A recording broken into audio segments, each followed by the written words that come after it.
At the African Development Bank, we are placing a great emphasis on supporting energy sector development in Africa.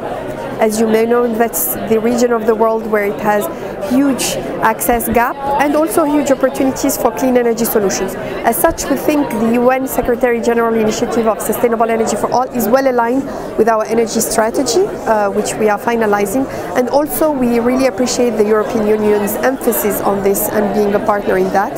We have been participating in this initiative in the country missions and in some of the technical meetings.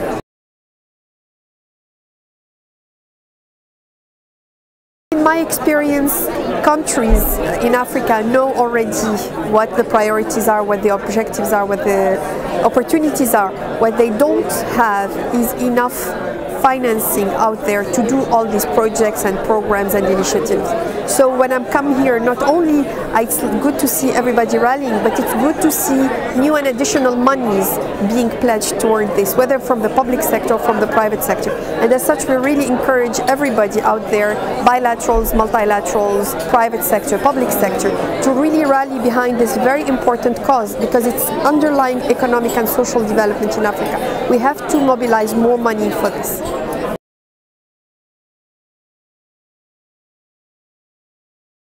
In 2011, we got the board approval for geothermal steam field development in Kenya for $150 million from the African Development Fund, concessional window, but also it was the first scaling up renewable energy program instrument under the climate investment funds, and the AfDB team has been working with the Kenyan government on this contribution, small contribution to a very big ambition they have in geothermal, which is cheap and reliable and clean. It hits all the three.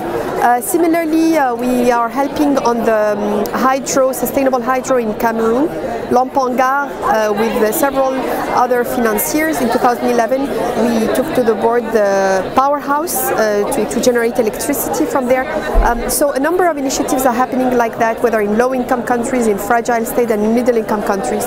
We're also helping some countries prepare projects, because it takes a long time to get these projects to move from an idea to implementation, whether they are small scale or large scale, like the Inga project in DRC. We are helping the government with the multi-skilled advice they need to attract the right private developer to do the first phase of that hydro site.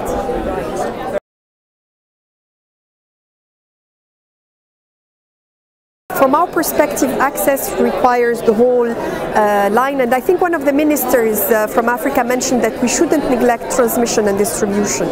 You can only add the capacity when you have the infrastructure to transmit and distribute.